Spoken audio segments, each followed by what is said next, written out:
in the Cumberland. I know how tough it's been."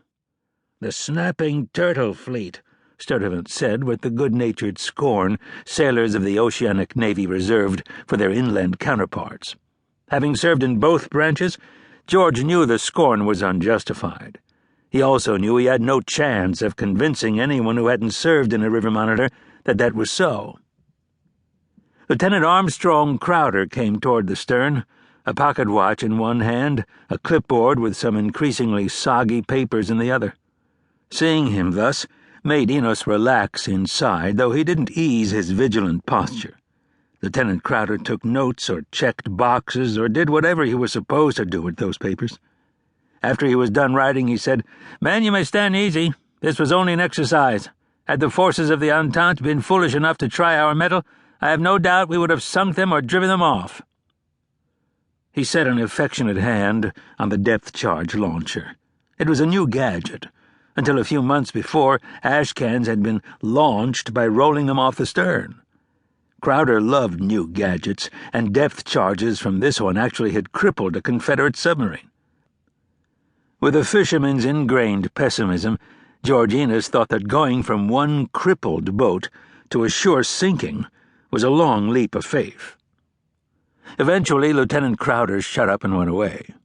Carl Sturtevant rolled his eyes. He had even less faith in gadgets than Enos did. "If that first torpedo nails us," he said, "odds are we're nothing but a whole raft of the Navy Department regrets telegrams waiting to happen."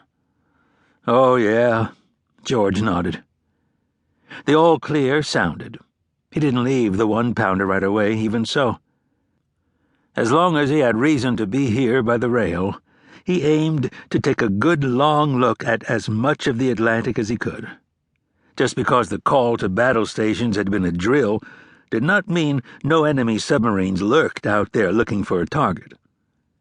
Quite a few sailors lingered by the rail, despite the rain and sleet riding the wind. "Don't know why I'm bothering," Carl Sturtevant said.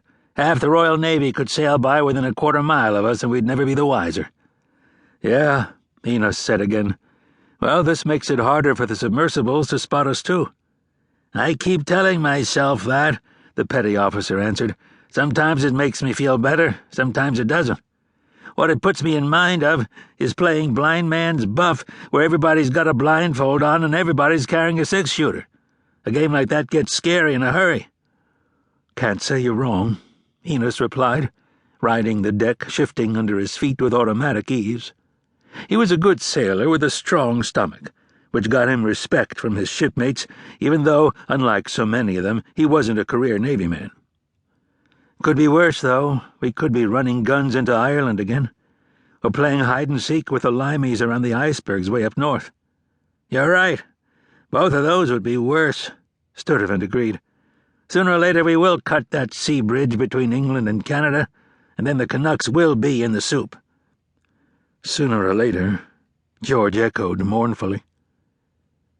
Before the war, the plan had been for the German High Seas Fleet to break out of the North Sea and rendezvous with the U.S. Atlantic Fleet, smashing the Royal Navy between them.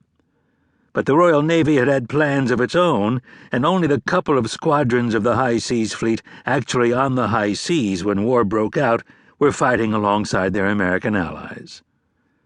"Sooner or later," Enos went on, "I'll get some leave and see my wife and kids again, too.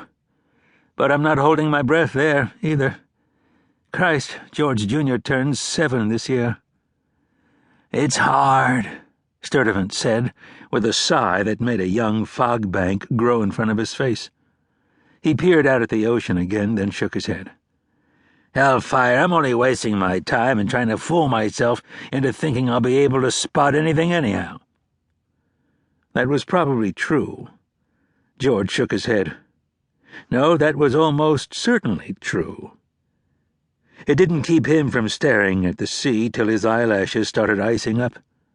If he saw a periscope...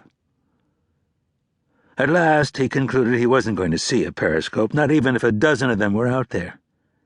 Reluctantly, he headed back toward the bulkhead from which he'd been chipping paint. One big difference he'd discovered between the Navy and a fishing boat was that you had to look busy all the time in the Navy, regardless of